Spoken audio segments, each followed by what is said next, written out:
Good morning and welcome to the NAHJ Houston panel, Breaking into Business Journalism.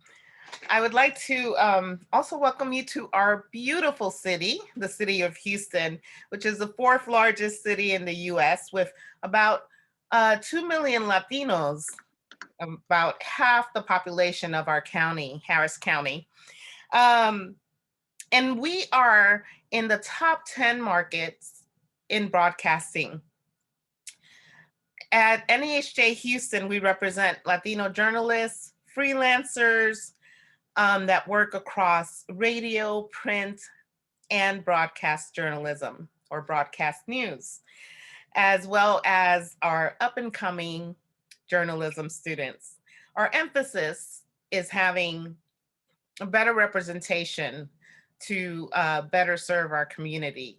And a lot of times you'll see on social media, we will put hashtag more Latinos in news because that's something that the National Association of Hispanic Journalists and the Houston chapter believes in. And the way that we accomplish this is that we try to grow our membership.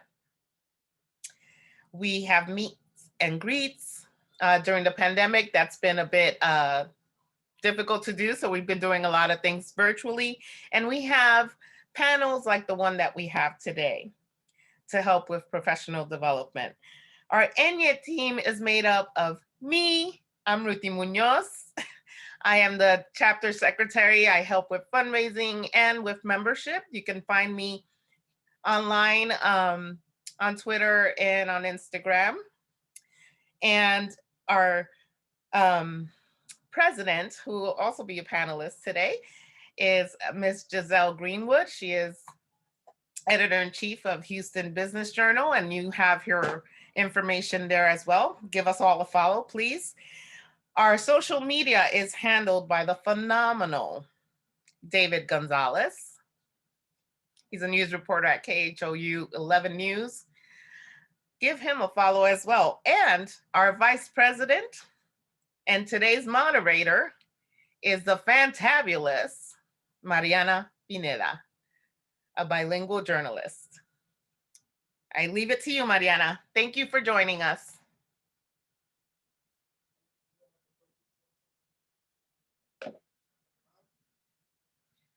Mariana, we can't hear you. Muchas gracias, Ruthy. Bueno, pues antes que nada, muchísimas gracias por acompañarnos en esta ocasión. Yo soy una de las muchas voces en el capítulo de NAHJ aquí en Houston. Nos encanta compartir con ustedes, como bien lo mencionaba Ruthy, este tipo de eventos nos ayudan no solamente para conocernos entre nosotros, sino también además de poder hacer colaboraciones. Hoy tenemos un evento lleno de muchas personalidades muy importantes y que van a compartir su tiempo con nosotros. En un momento voy a cambiar de idioma, pero quería darles la bienvenida en nuestro idioma, el español. Y como bien lo dijo Ruthy, nuestro énfasis y nuestro interés es en posicionar a más periodistas de habla hispana y también latinos, hispanos en los noticieros en inglés, en nuestros noticieros locales e impulsar a nuestros compañeros porque, como bien lo dijo ella, necesitamos más hispanos en la televisión, en la radio, en la prensa escrita, en muchos lugares como comunicaciones, en relaciones públicas. Bueno, y sin más preámbulo, vamos a hacer un pequeño ejercicio de icebreaker. So, let's see. What are the must-haves on your birthday? Yo empiezo, voy a ser la voluntaria. For me, I need to have Luis Miguel's music.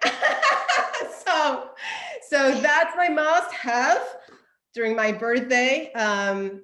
Don't do the math because then you'll know how old I am, but that's me. I'm starting with me. What are your must-haves on your birthday? Go ahead. Well, Mariana, I actually have a birthday coming up, June 21st. Honestly, my must-haves, it's just friends and family. I'm a big proponent of, the most valuable thing you can give somebody is your time. And so if I have friends and family who make the time to be with me on my birthday, then that means a lot to me. So really that's about it, and maybe a pina colada. What about our guest speakers? What are they must-haves? Sure, I'll go next. Sergio Chapa here. I'm usually traveling for my birthday in the month of December. So, but usually I got to have a piece of cake and I got to have someone to share it with. So German chocolate, red velvet, something. Good deal. Tom? Hi. Yes, Tom Lowry. I'm with Skift, and I'm actually based in New York City. And lately, the must-have is not to focus on the number. That is the years. Also, my birthday's in late October, which is optimal sort of foliage time in New York City. So I try to take a walk in Central Park with my wife if I can. That's really been my must-have the last couple of years. Cool. Ruthy? Well, my birthday, I'm a turkey baby. So my birthday sometimes falls on Thanksgiving. So just having people remember it, because sometimes they get caught up with cooking and they forget. So if people just remember my birthday, I'm happy. But I think I'm going to steal your Luis Me idea, because I remember growing up, that was my cleaning music. Oh, heck yeah. All right, back to you. Cuando calienta el sol. Yeah, Ruthy. My niece was also born on Thanksgiving, so she understands your pain. When we're together, we're stuffed with turkey, and then we got to go out to celebrate her birthday. Exactly. Yeah, and everybody's like too full usually, but we do it because we love her. Yeah, because it goes back to what Giselle said. Just giving your time is really what it's about. It's not even about presents. It's just being remembered. Even a phone call would work, or a text. Definitely. I'm easy to please. And if anyone from the people who have joined right now want to share, what are the must-haves on your birthday, please go ahead, raise your hand and go for it. Ningún valiente. Come on, Nadia.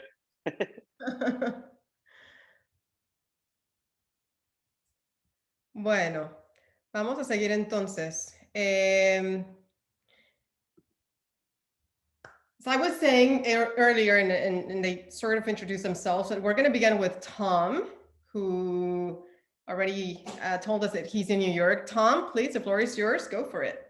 Okay, so my name's Tom Lowry. I'm the editor-in-chief of Skift, which is a platform, a media platform, business-to-business platform that covers the business side of travel. And we do not only stories and analysis, we have our own research, we do events, we do podcasts, newsletters. We have two separate sort of verticals. One is Airline Weekly, which focuses specifically on the airline industry, and something called Event MB, which looks at the business side of events, which has been a really interesting topic given the pandemic. I've been a journalist for many, many years. My first job was in the early 80s at a newspaper in Allentown, Pennsylvania. Over the years, I've worked at the Daily News here in New York. I've worked at Business Week magazine. I worked at something called The Daily, which was News Corp's sort of iPad-only, short-lived iPad-only news experiment. And then worked at CNBC Digital before coming to Skift 3.5 years ago. Great. And we have now Sergio Chapa. Great. Hey, y'all. Good morning. For the record, I'm drinking my morning coffee out of my San Antonio Business Journal mug, where I worked for 4 years, 4 very happy years. Like it says there, I was born and raised in Texas, went to the University of Texas at Austin. Spent my entire career here in the Lone Star State, bouncing around different cities. I've lived in all the major cities: Austin, Dallas, San Antonio, now Houston. Very happy to make Houston my home now, where I worked at the Houston Chronicle, and then now Bloomberg, covering the natural gas industry. I wasn't always a business reporter. I started out my career as a police reporter, but you'd be surprised often those skills come in handy in business journalism. You know, as a police reporter, you have to be resourceful, and I think as a business reporter, you do as well. I'll be happy to talk about it in a little bit. Thank you, Sergio. Now our very own Madam President, Giselle. Hi, everyone, and thank you for being here. So yes, I am the Houston chapter president for the National Association of Hispanic Journalists, and my 9 to 5 is being editor-in-chief of the Houston Business Journal. So I've been with the HBJ since 2013. I was with the Austin Business Journal before that, covering technology and venture capital. I have always been a business journalist. I got my degree in journalism at UT Austin with the mindset of going into magazine journalism. But then I quickly found out how much it paid and decided to shift gears. And so I somehow stumbled into business journalism. So I got a gig working at a Dow Jones newsletter called VentureWire, in which I covered venture capital deals and technology in 99, 2000. So like at the height of the tech boom and subsequent bust. So I have always covered business news. I absolutely love it. It's I feel like it's one of the most important types of journalism, and I haven't looked back since. So that's me. Fantastic. We have a series of questions, and please feel free, any of you, to answer the following. What's the most common misperception of business journalism? What do you guys think? So I can start with that since I've done this my entire career and I hear this a lot. I think the biggest misperception is that it's boring, or that it's hard, you know, and that's the one thing that I really try to just, you know, to unprove, because business, like I said earlier, business journalism is probably one of the most important types of journalism in my mind, because it's what drives this economy. At the HBJ, we tell people, you know, we have 3 primary goals. We help people make money, avoid risk, and introduce them to other members of the business community. And so I think one of the biggest misperceptions is that it's a hard topic to cover, and really it's not. It's just like any other type of reporting, maybe with a few numbers thrown in, but as long as you have that primary goal in mind, that's really what business journalism is really no different than anything else. Mm-hmm. Right. Oh, I'd love to add to that, Giselle, what you said, that a lot of people think that it's boring, and a lot of journalists, like especially like when you're working in a big metro newspaper, they think that the business desk is just doing PR news, that we're just rewriting press releases, that we only do positive stories, that we only do, like, you know, that we're just doing positive stories on behalf of the businesses in our community. And that's not true at all. I mean, what you mentioned that really got my attention, though, was you said you covered the tech boom and the bust. And I tell you what, there's no press releases during that bust. You know, I covered the oil and gas boom and bust in the Eagle Ford Shale. And, you know, the bust actually proved to be much more interesting than the boom. You know, in the boom times, your inbox is flooded with press releases. We're opening this facility, that facility, blah, blah, blah, blah, you know, hiring 1,000 jobs. But during the bust, it's like tales of survival. It's mergers and acquisitions. It's who's going to survive in that shrinking water hole, you know, and it's actually really exciting. So there's never a dull moment in business journalism at all, contrary to the popular belief. Right. And I would agree with both of those, you know, ideas, that there's this perception that it's boring, and that also that it's the extension of the PR newswire, as you just pointed out, Sergio. I also think that young reporters don't think that they can do the same kind of storytelling in business news that they do in other aspects of news, which is like telling people stories. And I think that is the furthest thing from the truth, that we try to do that at Skift all the time, put real people in our stories. I think that there's a perception that you're covering big cold corporations and you're not able to tell sort of real stories and have kind of a human impact. So I think that's another aspect of kind of this misperception. Yeah, and you're right, Tom. And also, young reporters may think they don't have the skills to be a business reporter. And it's like Sergio said, a lot of those skills that you pick up from being, saying, a cops beat reporter or something like that translate very well into business news. And so, you know, I always encourage young reporters to take a look at it and don't be shy. Don't be afraid to go after those jobs, because ultimately reporting is reporting, and it's about, if you have that insatiable curiosity, you'll do fine.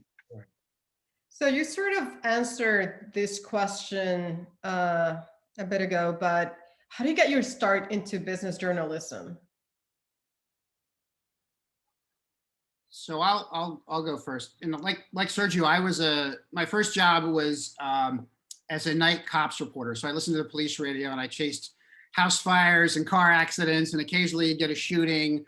And then I moved to general assignment at the newspaper, and this was in sort of an industrial area of Pennsylvania, the Lehigh Valley in the 80s, and steel mills were closing. So I happened to sort of get a tip that there were some sort of accidents at the Bethlehem steel plant that were on the rise. So I did sort of an investigative piece about safety budgets being cut in parallel to these rise and sort of terrible accidents where people being left maimed and so forth, and dug into OSHA records. And I finally realized that, hey, business reporting is pretty cool.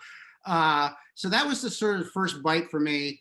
I did a couple more stories on some of the big companies in that area, which was Mack Trucks. And I did a big thing on savings and loan, which is during the savings and loan scandal.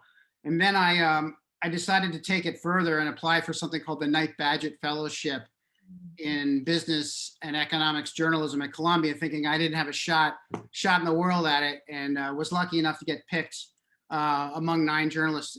So that was my sort of ticket out of Pennsylvania to New York. And it was a sort of a year of studying business at the business school at Columbia University. And the idea was that if you understand accounting and finance and marketing better, you'll be a better journalist. So that was really sort of the catalyst for me to sort of continue on in business journalism. Oh, wow. No, that's amazing. I'll tell you what, guys.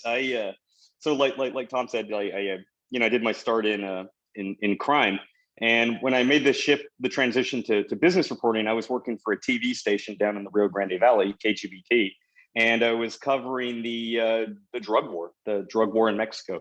I was covering public corruption and the drug war and daily shootings and mass graves and everything. And it is what it is. And, I was good at it. But at the same time, I needed a little bit of a mental outlet. So I discovered this website here in Texas called TDLR, Texas Department of Licensing and Reviews. And it has all the building permits for all the new businesses coming to your town. Like if they build a Chick-fil-A, there's a building permit for it. And so I created like a blog on our website, just with personal sanity, just writing some positive news for a change. It just felt good. And it really took off. People, there's something on the scale like 100 towns in the Rio Grande Valley. And you build a Wingstop in one of the small towns. It's actually really big news, for those people in that town. And it became so popular, wildly popular. And then around the same time the drug war was winding down, the Eagle Ford shale boom was happening, and people in the Rio Grande Valley were getting, jobs up north, just 100 miles or so up north from the valley. And they were getting high paying jobs. And then in these small towns were being transformed. These small dead towns in South Texas were suddenly getting Walmarts and HEBs. And there was a job opening at the San Antonio Business Journal for an energy reporter covering the Eagle Ford shale boom. So I took it, was lucky enough to get it. And that's that. The rest is history, as they say. Yeah. And I will say, if you're looking to get into business journalism, and if there's a particular publication that you are targeting, do your research, know that publication, look at who their main readership is, what their main objectives are. Is it general business news? Is it more targeted? Like Tom's publication, targets the travel industry. Do your research and tailor your resume to that publication's main objectives. I would say take a good look at your skills and show how your skills translate to what that publication does. because I'll tell you, as I'm in the process of hiring reporters right now, and a lot of them don't come from a business background. But the things that I look for is somebody who can break news, who can pivot quickly, and knows how to identify a good story. So just do your research, look to see what that publication really covers and who their audience is. So how would you build your source network and get to know the business community? So I'll answer that because so we cover general business news and we emphasize building a source network very strongly. So I always tell new reporters, look at the different associations. So the chambers of commerce, the economic development corporations, and then just looking at the top companies in your market. So we at the Houston Business Journal have this thing called a book of lists, where we literally rank every single company in Houston based on any different types of metrics, employees, revenue count. So with my new reporters, I say, study that list, look to see who's in the top 10 and just start chipping away at that, meeting with CEOs on that list face to face. But a good entry point is looking at the chambers of commerce, the EcoDevo, development corps, and just any general business association. Well, I think one of the things that Giselle told me the other day, if a reporter's at their desk, they're kind of doing their job wrong. They need to be out there meeting people. Of course, during the pandemic, it was a little bit different, of course, but how do you build your source network? For me, covering the energy industry, it's conferences, going to these conferences, passing out your business card, meeting people, talking to them. And then also Giselle mentioned association. So in the energy industry, there's the Pipeliners Association, there's the Houston Energy Club, there's the Petroleum Club, there's all types of things that you can attend and make yourself known at, and then network with people. And so, now with the pandemic kind of winding down a little bit here in the United States anyways, I've started going back to the office. And so I was there Friday, and Giselle, you'll be proud. I had a lunch with an engineer, and then coffee in the afternoon with another source. And then it was just like, that's what you're supposed to do. You're supposed to network and get to know people better. And these people were very relevant to the type of daily stories that I cover. So, get to know them better, network, and everything. You build those alliances, and then you spend a lot of time texting people too these days. Just stay in those DMs and swapping gossip, if you will. They're valuable for you, but you can also be valuable for them. When you hear something that's relevant to them, share it. Great advice. I thought I was like the old school person here that still believes in lunches and coffees. So it was great. Never. Everybody is out there. One other thing, I should also just preface why I'm on this panel today. Like, why is the weird guy from New York on this panel? And I'll just say this because Ruthy Muñoz works on our team as a contributor. So thank you for having me, Houston chapter of the NAHJ, and Ruthy, thanks for inviting me. This is a great discussion. And this is a great segue to something else in terms of developing sources, which Ruthy does very well, which wasn't around when I first started out, which is LinkedIn. She goes very deep in terms of connections on LinkedIn, and she's been very effective at reaching people. And it's a good first contact. And people will, 75% of the people won't respond to you on LinkedIn, but there's 25% that will, and that's a good contact. And then you take it from there. Then it's maybe a coffee and a lunch after that, or whatever. So right. LinkedIn is also an effective tool. Very effective. I'm glad you mentioned it. I forgot. Yeah. And there is this thing called LinkedIn for Journalists, by the way. They do these like free webinars, which if you sit through the whole thing, they'll give you access to LinkedIn Premium, which means you can look at people's profiles without them seeing who you are. So it's kind of sneaky, but it's another good way to kind of research folks without being too intrusive. Yeah, I'm glad somebody mentioned, Tom mentioned LinkedIn, because actually my husband knows Sergio through LinkedIn. I was like, oh, I know Sergio through LinkedIn. Like I see him like often, he posts and does all this. So I know who he is. So yeah, that works My husband is in the oil and gas industry, so yeah, he knows him very well. Nice. See, it's working. It's working. So Giselle, you mentioned audience earlier. How different is the audience on business news than or versus consumer news? So with business news, you know exactly who's reading you. Consumer news is kind of like casting a wide net.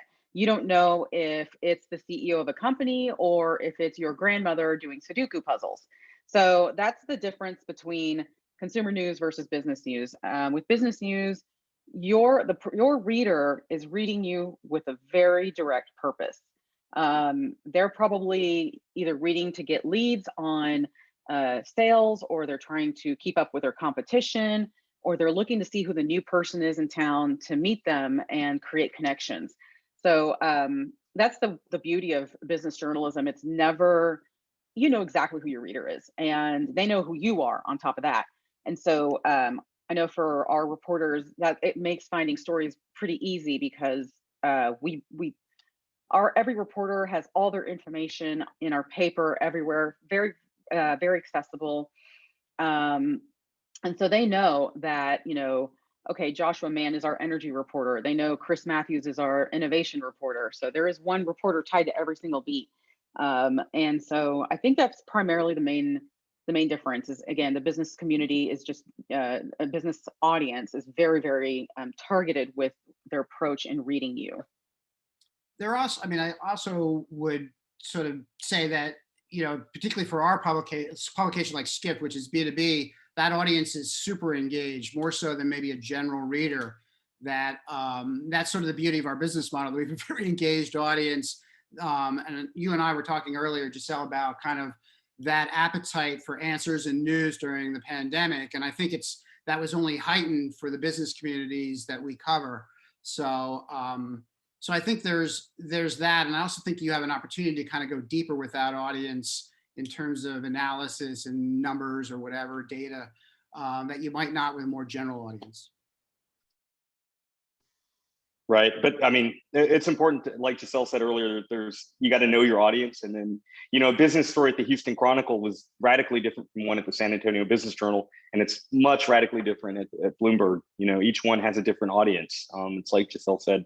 And like Tom mentioned, it's all based on the audience. And like Tom said, like audiences I find like from the business journals and business publishers are much more engaged, especially on platforms like LinkedIn, you know, more likely to comment. And you actually have a conversation, you know, it's not name calling or anything. It's actually very constructive and refreshing. So with that said, what's the most important skill to have for business journalism? I would well, say, I'd say, go ahead. Sorry. Oh, it's just the ability to network and to small talk and to meet people, you know, and not to just to put yourself out there. You know, half of your stories are going to be driven by people. I mean, yes, you could check building permits, but what if you knew that person who filed the business permit or the building permit, and they'll tell you, oh, I'm going to file it next week. You know, I mean, that it's people. So you got to have good, strong people skills and be able to just, you know, network and handle the small talk. You know, when you meet people, I mean, you just don't, you ask them, I mean, yes, you know about their job and who they are, but, you know, where are you from? Where did you grow up? You know, and things like that, and find things you have in common, you know, just like you would in any other situation in life. I would also, that's great. I would also add to that you need a healthy dose of skepticism. I mean, these are companies that have very sophisticated public relations departments and know how to spin their message. And I think it's important. I mean, there's that old great saying in journalism that if your mother says she loves you, go ahead and check that out and get it confirmed by 2 sources. So I feel like you need to sort of like question when something sounds a little too positive or whatever. So I think that's an important skill set to have as well. And on top of all that, I think it's also very important to not act like a know-it-all. You know, my favorite line as a reporter was, look, I'm just a dumb journalist. I didn't get my degree in energy. Why don't you like teach me? People love to be the teacher. And so you have to have a bit of humility going into it and let them be the teacher. And, you know, that way that's how you learn, and that's how you get more information from somebody. And yes, definitely going with a skeptical mind, because Tom is right. They will try to spin the hell out of anything. So, but they don't know that you don't know. So it's like, you have to go in with a little bit of humility, ask questions, don't be afraid to admit that you don't know what they're talking about. Right. I love that. I mean, it's just like, don't be afraid to ask the stupid question either, right? Like, yeah. They're gonna throw a lot of acronyms at you. Don't be afraid to ask what ESG is or something, Yeah. Right. Right. So Giselle, you spoke about this earlier, but what is it that you guys look when hiring somebody for business journalism? Honestly, I look for somebody who asks a lot of questions. If they're asking me a lot of questions, then I know they're going to do a good job. So I basically look for somebody who has that curiosity, somebody who is quick, that can pivot really quickly, because the nature of news changes so fast. And then somebody who can actually tell a good story out of, if you can create something engaging out of something super boring, then that's a tremendous skill to have. You can write about a boring earnings report, but if you talk about what it genuinely means for the company, that's how I know you're going to be successful at our publication. I also like somebody that's shown that they're a digger, that they can get into, they're not afraid to dig into documents, or they may have something in their application that shows that they dug into some research or data. And another thing that I like to see sometimes, and it's unusual, is people that have kind of lived a life, like a different kind of a life. Like Ruthy, for example, was a flight attendant, as well as being a veteran. So I loved that she had these life experiences, which I think helps inform her approach to reporting, which is great. So I would add to a skill, like when you're looking to hire someone who's resourceful. Just because someone, and this goes back to police reporting, when the police are telling you no, they have it blocked off with tape. Guess what?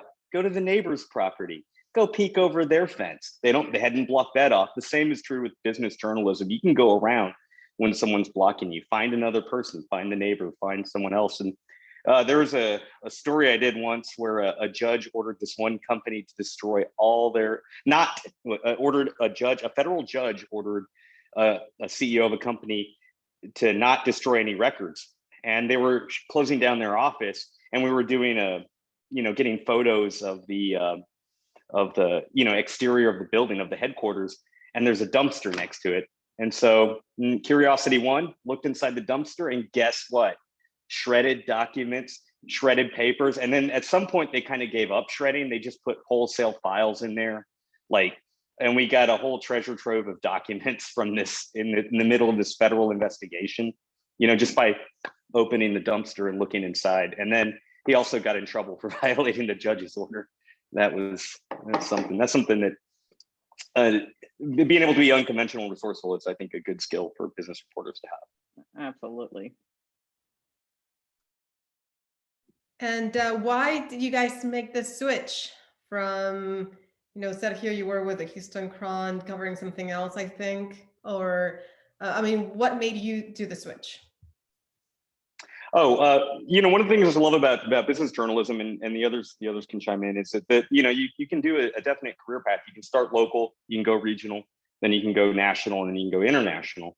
And that was part of the decision. When I was in San Antonio, I was kind of doing local and regional. Houston Chronicle was a statewide, a publication, and then Bloomberg was, of course, kind of national and international. So just trying to climb the ranks, if you will, move up the ladder.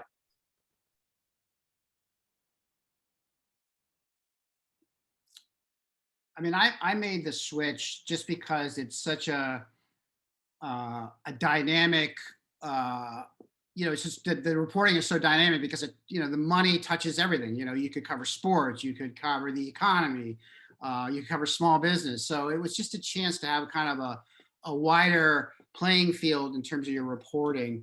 And it's interesting because when I first started out at the newspaper I was at, the business desk was seen as sort of like purgatory. Like if you screwed up on a beat at another thing, they put you on the business desk, which when I think about it now, it's like insane. Like business reporters are like rock stars now. Like it's the specialty is so coveted that when I first started out, if you screwed up, you went over to the business desk and they gave you like, some beat today that were like people would, die for. So it's insane how things have changed over the years. Yeah, and it's funny. I mean, like I said, I've been in business journalism the majority of my career. I did a 4-year quick stint in marketing, simply because I just had a baby and I really needed money. But I quickly went racing back to journalism, and that's when I joined the HBJ. But it's funny because when I hit that crossroad in my career, whether I should go back to business journalism or continue in marketing, like I said, I went racing back to business journalism because it's a field that will always be in demand. Especially as reporters and as journalists, daily reporters, they get cut all the time. But at a publication like ours, we keep a pretty tight staff. And so I feel like a lot of business publications, these types of reporters are always in demand.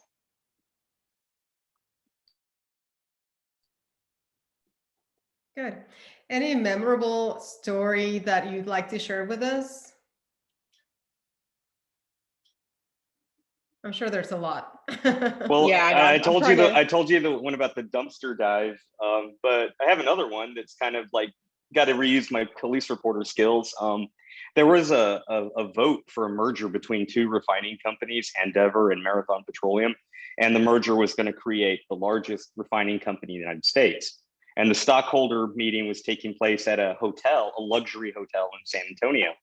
And so we kind of crashed the party, as you often do in police reporting. You just show up kind of unannounced. They didn't let us into the stockholder vote, but we were right there outside the door, kind of listening in, if you will. And then, the CEO of the company walks out the door after the vote. So we just do a walk and talk like you do when you're a police reporter. You just got to stick a microphone in his face and just walk and follow and just ask questions. What was the vote? What was the outcome? What are your thoughts? What does this mean? And it was a nice little rush. And I'll tell you what, nobody else, no other publication, media outlet in the United States did that. It was just it was an exclusive. We had the story first on our San Antonio Business Journal website. Nobody else had it. Everybody was jealous when everybody from the business community read that, and we had the merger results out first, and we had an exclusive with the CEO, and everybody thought that it had been spoon-fed to us. When no, we just did what police reporters do and crashed the party.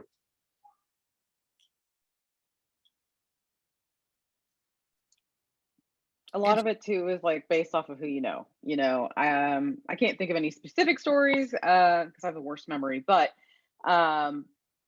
it's funny because I feel like a lot of the stories that I broke when I was a tech reporter was simply by just going out to lunch with someone, going to happy hour. I can't tell you how many times people have told me things over drinks, which makes commercial real estate events so much fun because these commercial real estate brokers love to talk. And that's kind of, not to reveal my sources, but that's how we got a major commercial real estate transaction deal that happened on the energy corridor between two energy companies. That's how we found that out. It was simply at a mixer and somebody let it drop. And we came to realize this major mega deal was about to just fall apart. So again, the importance of networking one-on-one and even in groups, it's so crucial to what you do as a reporter. Yeah, for me, it's just really hard to, after 35 years, it's sort of hard to pick one or two. I mean, I do look back kind of fondly on the stories that had human impact. A lot of times that dealt with like sort of small business profiles or whatever. The CEO interviews were great, but you're sitting there with a PR person or whatever. But as an editor in my sort of current iteration, I'm just really proud of what Skift was able to do covering the travel industry during the pandemic. I mean, just people, my team just put their head down and just, we did, more than 1,500 stories between March and December of 2020 with a pretty small staff. So I'm just really proud of the work that we did there. Again, as we mentioned earlier, just, giving people the answers they needed to hear, or, raising issues that they needed to hear to serve our very targeted audience. Yeah, Tom, I actually have a question for you. When the pandemic did hit, like as an editorial team, what was your strategy? What were the discussions that you guys had in terms of content? It was just, let's try to figure out, where companies are going to cut, how does this affect travelers? How will this, I mean, in the early stages, it was just like a gut punch. So you just sort of had to cover kind of like how companies were reacting. Then, several weeks into it, you sort of figured out, all right, is business travel ever going to come back? Is leisure travel, are we going to redefine what a vacation is? So it's just questions like that. We also did some downsizing like everybody else in the media business. So we were operating from a slightly smaller staff, although to our founders' credit, the editorial team wasn't cut as deeply as some other parts of the company. So, yeah, no, it was just complete focus. And I'm just so like sort of proud of the team for having that focus, because, everyone was sort of freaked out by all of this going forward. So, and again, we're sort of covering the choppiness of the recovery now. I mean, the United States is looking good, but Asia, which we thought would recover sooner, is not looking as great, and Europe still lots of question marks there. So, it's day to day. So the following question is more like for Giselle. Overall, we need more women in journalism. How do we change that path? What do we do to have more women in business journalism? Because this is genre that we see mostly men. Yeah. I mean, and it's funny, it's very much a problem. It's very pervasive, especially in business journalism. I think it takes a matter of identifying, being very, very strategic and very targeted with your hiring and your recruiting and your, your selection of a career path for somebody. You really have to, especially if you're a man, you have to be very cognizant of who you're hiring and identifying those, those leaders in your newsroom, and even if they're young. I always try to get my women reporters on a career path to leadership, because we need more women in leadership, and we need more people of color too in leadership. I look at my own company. We're owned by a conglomerate called the American City Business Journals, and there's 43 business journals in every major city. I'm one of maybe 4 or 5 people of color in an editor position, and so that needs to change. And so, I think it's identifying those, those rising stars and getting them on that career path to become leaders in a newsroom. Because I think as women, and especially a woman of color, it's very disheartening sometimes if you don't see people that look like you at the top. You get this message that you shouldn't be there. And so I think if we have more diversity at the top, that sends the message. We'll get more people in there. But of course, it takes allies. It takes it takes a very strategic approach to it. And being part of an organization like this, quite frankly, that's why I joined, because I want to see more women and more Latinos in positions of leadership in newsrooms, because that's how we broaden our message, and I just think, again, that diversity has to be a very strategic thing, a very targeted thing. Those are all great points, Giselle. And I think it comes down to a matter of representation too. I mean, our news operation has to represent the communities that we're covering. So, and we have a lot of work to do, and as do a lot of media organizations, to have a better representation in the newsroom of the communities that they cover. So, we've at Skift, we've, doubled down on our diversity efforts. We still have ways to go, but we're working through networks like, Ruthy's has the NAHJ network, and working through travel writers associations. I taught at CUNY, the journalism school at CUNY, which has a great program in terms of placing women and persons of color. So, it's an ongoing effort for sure. Thank you. Thank you. I think Ruthy has a great question for Tom. Go ahead, Ruthy.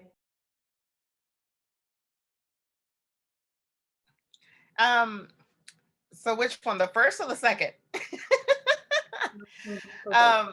Tom, can you talk to us, because I know that, well, I know that because I work there, that Skift does all of its work remotely. Can you talk about what are the challenges and the merits as a news organization and an editorial team to be working remotely in business journalism? I think Skift prior to the pandemic was already a pretty remote company. Like, we had a lot of people working across the globe remotely. So this whole phenomenon of Zoom was not that new to us. Since the pandemic, we've given up our office, our headquarters in New York, and we're a fully distributed company now. So, I mean, I think the benefits are that you get a much more global view. It allows you to recruit in more places that maybe you wouldn't have if you were sort of tethered to a one office headquarter situation. I mean, the challenge will always be communication. How do we learn to communicate better over Zoom and virtually with our staffs? I mean, we do regular check-ins in addition to kind of our group editorial meetings. So I think we're all kind of learning how to communicate better. Again, I'm somebody that came up in newsrooms, so I'm used to that social interaction and kind of walking over and leaning over somebody's screen saying, I think you need this needs to be your first paragraph, not your second paragraph. So those will be the challenges, of course, but I think it's worked out well for us, actually, at Skift. And I think we had a head start because we had some good percentage of our workers were remote before the pandemic. Yeah, our newsroom was not remote before. And Tom, I totally hear you, because I'm the same way. I like to walk over to somebody's desk and lean over, show where things are supposed to go. And, and so once the pandemic hit, we lost that. So you can only do so much feedback on Zoom and screen sharing and stuff. But I think a lot of what's lost is that just that human interaction and just the back and forth that you get in a newsroom. So for us, it wasn't a terrible challenge, but it was a bit challenging because we do still have a print publication that has to go out once a week. And before it was all on a local server. So we had to shift that completely nationwide and, and figure out how to keep in contact with people. I think what was really interesting about our newsroom is that as an editor, I felt actually closer to the reporters during the pandemic than I did in the newsroom, which is weird. And I think it's because I was constantly reaching out to them on Zoom and on Slack and whatever. Whereas in the newsroom, it's like I would pop in every now and then, but my time was getting pulled in another direction, either by the publisher or our event director. It's like, in our newsroom, my time and attention gets pulled away sometimes from the reporters, whereas during this past year, it's been solely focused on our newsroom. So yeah, it was a little challenging, but I know a lot of us are excited to get back. We are still remote. We're kind of going in on a voluntary basis at this point. And I think we're going to try to go back to in-person in September. We also have a bunch of events that we host, and we had to switch those to completely virtual. We built a studio. All of a sudden, I went from being a print journalist to a broadcaster, which I'm not, so that was kind of a shift. But yeah, so we're hoping to get back to some sort of normalcy, but it has completely changed the way we do things. Right. I'd say that, at the Business Journal, you were like a little honeybee going out to flowers and gathering pollen and coming back to the hive and making the honey. We never filed stories. I mean, it was very rare to file stories remotely over there. But then during the pandemic, it was all work from home. And that was a big change for me. And I switched jobs in the middle of the pandemic. They sent me my laptop, an autobiography of Mike Bloomberg, all to my home, and did all the training at home, and that was something else. But one of the things that I also liked about work from home is it also offered telecommuting opportunities that weren't available before. I'm sure many of you know already, but I'm writing a book about the U.S.-Mexico border, both sides of the border, kind of demystifying the border, if you will. And one of the things that Bloomberg allowed me to do in this kind of telecommuting work from home environment was to telecommute from places like Tijuana, El Paso, Baja California, just doing my job, logging in at the same hours, but also, that freed me up, put me geographically to do the work that I needed to do for the book. That's something that I never could have done before the pandemic. And I think it's great. And now we're kind of doing a hybrid thing right now, working 2 or 3 days at home and working from the office 2-3 days a week. And when I work at the office, it feels more like I'm a college professor with office hours, because they're just kind of packed with meetings for source development and source meetings. So yeah, it's been quite the switch. I have one more question for you guys. Thank you for that. There's a lot of talk about diversity and having diverse voices and stories. How can business journalists introduce diversity into stories, especially when some markets, the CEOs or the people that you interview are not people of color? So how can they do that? Sergio, you should totally take this one on as an energy reporter. Right. Okay. So yeah, no, I'm glad you asked that question, Ruthy, because when I first got to the San Antonio Business Journal, it was always a businessman on the cover doing a pose like this. I'm sure you could guess what gender and race the person was on the cover. So one of the first things I did was got there. I decided, well, I'm going to cover Mexico's energy reforms from San Antonio, and San Antonio was actually a good hub for that. So the subjects on the covers of the Business Journal started to change. I'll say, and then we also started to do also breaking the gender barrier too on the Business Journal. That was a very deliberate decision that we did. And it was a very popular one too. It got great feedback and was received greatly by our audience, especially in a city of like San Antonio, where it's 2/3 Latino. But the local paper there doesn't really reflect that. That was a big change, and one that stayed. At the Houston Chronicle, we have a unity. We had a unity group. There's still one there, and one of the things that was a constant topic was just like for diversity in your stories. Now, as a business journalist, like Giselle mentioned, it's a very the demographics of the industry are very much tilted to one gender and one particular race. But you can level the playing field, if you will, especially in earnings stories or whatnot, through analysts. And a lot of the analyst interviews for these businesses, they're women and they're people of color. So it was a very thoughtful and very deliberate approach to interview an Asian analyst, a woman analyst, a Latino, and then also just kind of diversifying the stories there.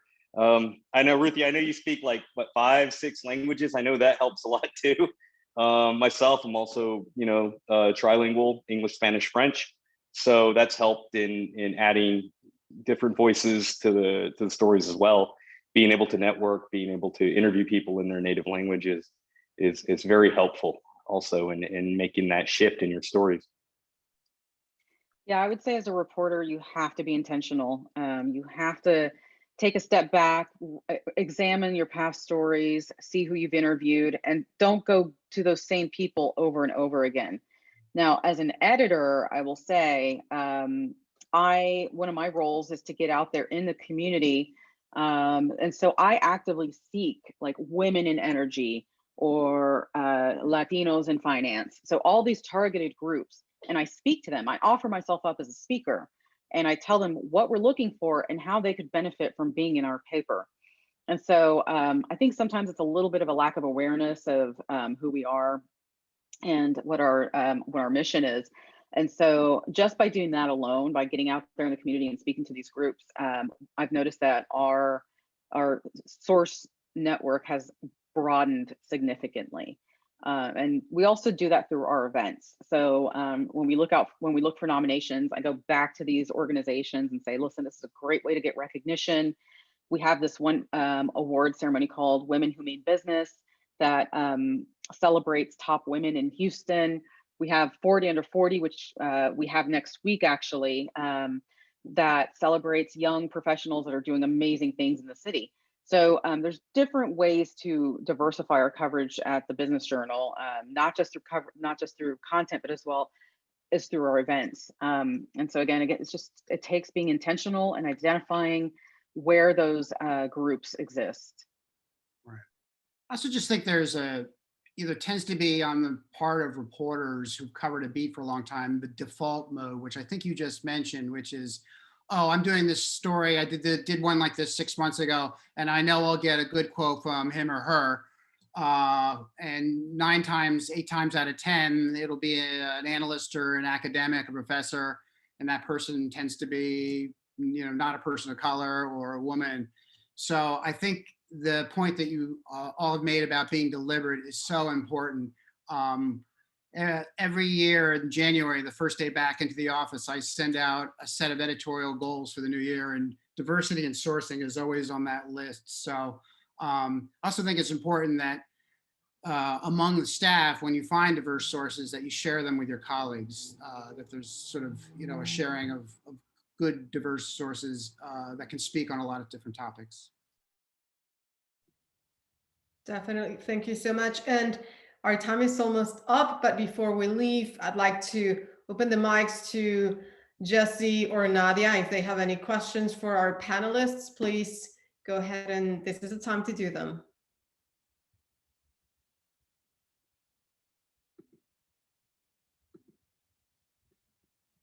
I think Nadia just raised her hand. Nadia, go ahead.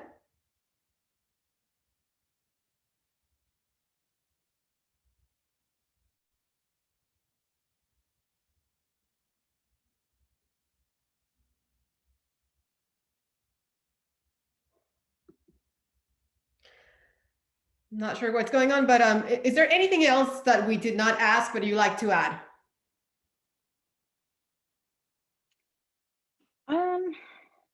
Let me think. I would just encourage you, if you, oh, there's Nadia's question, Mariana. She says, I'm covering the business side of ed tech for the first time and my workplace is distributed.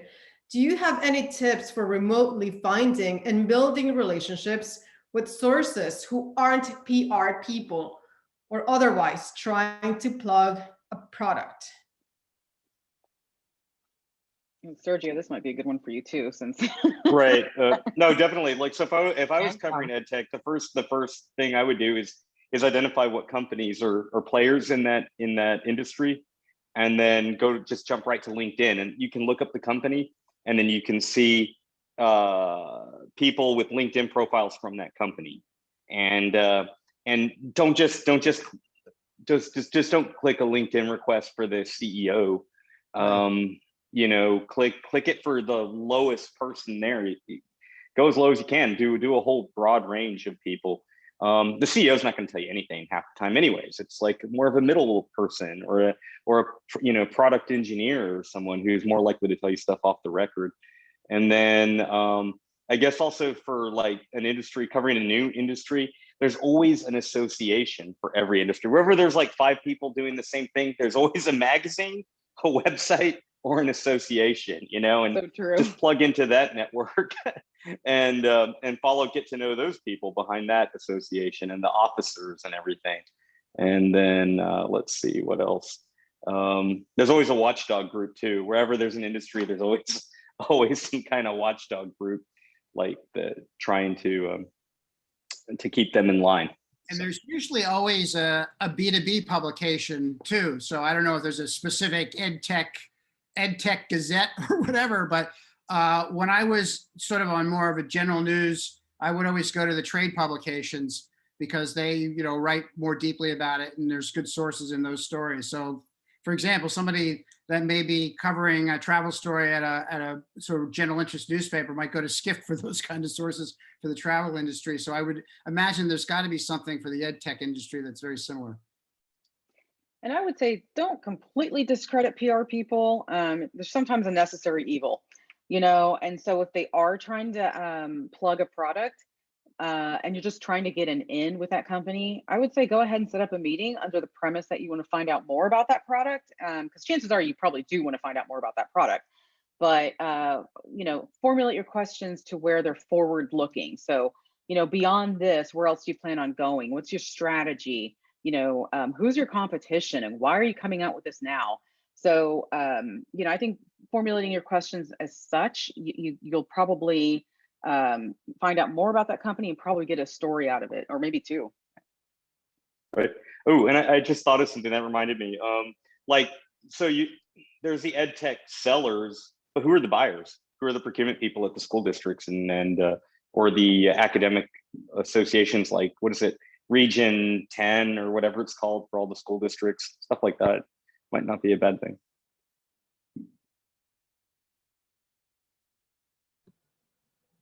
We have another question from Jesse. Yeah, from Jesse. As someone on the other side trying to reach out to journalists to cover a story, what would be the best way to do so? LinkedIn, email? I will tell you, email is probably the best way for me. I am so far behind on my LinkedIn messages, it's not even funny. I'm the opposite. I love DMs on LinkedIn. I mean, because they're off the record. Like they're kind of Yeah. Yeah. I mean, the pitch. I don't like. For me, email is best. Yeah.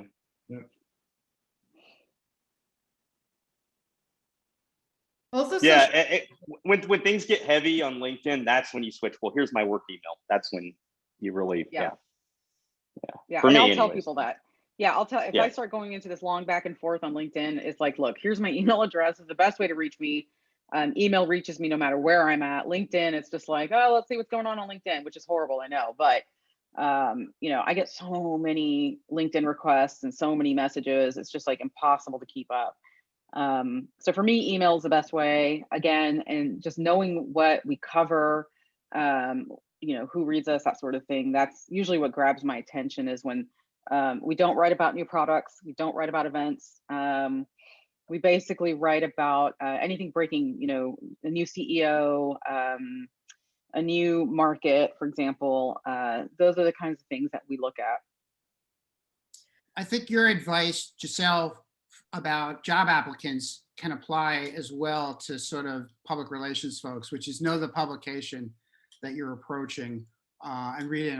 So often I get pitches that are not anything related to what we write about or do. So that was great advice.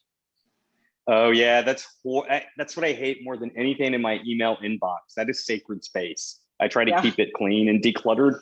And when a PR person sends me a pitch for an industry I don't even cover, like I cover natural gas. I don't cover nuclear. I don't cover, I'm like, delete. Yeah. Yeah. I think there's like an old media list out there somewhere, because like I still get pitches for Austin technology. And it's like, no, dude, just Google me. It's simple. what if somebody reaches out to you guys through Twitter? Would that work too, or no? No. Yeah, there's an option on Twitter where you can open your DMs to anybody. Right. And let's just say it's a mixed, it's mixed basket of things. That's all. Yeah. Not my favorite way either.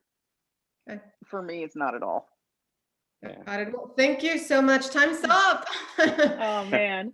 Yeah, I feel like we need like 2 hours to cover at least 5% of all of these great topics. Thank you so much. Hopefully in the near future, we can have you guys back again. Sergio, Tom, Giselle, Madam President. Thank you. Thank you for being part of this. To Jesse and Nadia, thank you so much. They're saying great talk. Would love to get more. Let's see, I can't just see it all. would love to get more involved with the chapter. Of course, that's when you touch base with Ruthy. Ruthy, Yep. go ahead and give the info, please. Right. Okay, so I am all about upping our membership. So I am going to put my personal email here in the chat. You can also reach out to me on social media, on Twitter. I am at Ruthy Muñoz. And on Instagram, I am Ruthy.Muñoz. And I have a Facebook page as well, Ruthy Muñoz. Claim that name. So just reach out to me or email me. Don't share my personal email with people though, please. And I'll put my phone number as well. And I would love to sign you up. One last thing I would like to say before we leave, guys, is that the NAHJ 2021 conference and career fair is coming up. It starts on the 16th through the 17th of July. Registration is now open. They have some amazing panels and pre-trainings for journalists, student boot camps. If you're part of, if you have a student student membership. So please go to NAHJ.org, sign up. If you are facing a hardship and you belong to our chapter, reach out to me and I can help you make it happen. So thank you so much for joining us. Where's that going to be at, Ruthy? It is going to be online this year. Oh, okay. And do you know if Bloomberg's participating, and should I put it on their radar? Yes, please. You should. Yeah, you You definitely should. should. Skift should participate as well. But honestly, this is, last year they had to go virtual because of the pandemic, and so they learned a lot of things last year. And so this year, instead of normally when we have a conference, it's like 5 days in person. Mm-hmm. This year is an entire month, and they have a career fair. They have a lot of trainings. They have some trainings where you can get certificates. I mean, there's a lot going on. The curriculum is incredible. It will be worth the investment. Invest in yourself, people. That's what I always say. Know your worth. Invest in yourself. You have to put something out to get something from it. Take it from this old school girl that went about it the right way. You have to invest in yourself to like a farmer, put in some seedlings and then something will grow. So that's my advice to you. Reach out to me. My phone and personal email is in the chat, and I would love to connect you with our chapter and also with the conference. So thank you so much for joining us. We love you all. We have a tradition though. Before we say goodbye, we have a tradition for here in the NAHJ Houston chapter. We use Terminator's motto. Hasta la vista, baby. Come on, Tom. Hasta la vista, baby. Hasta la vista. Hasta la vista, baby. Come on, Tom. You can do this. Hasta la vista, baby. Awesome. All right, guys. Thank you so much. Thanks so much for joining us. And we never say goodbye, adios. We say hasta la vista, baby. That's right. Hasta la vista. Thank you. Gracias. Okay. Right. Bye, everyone. All right. Thank Bye, you. everybody. Bye-bye. Bye-bye.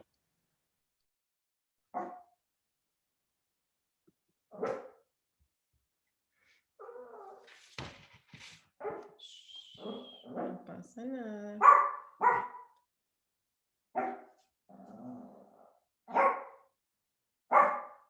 No pasa nada, papá.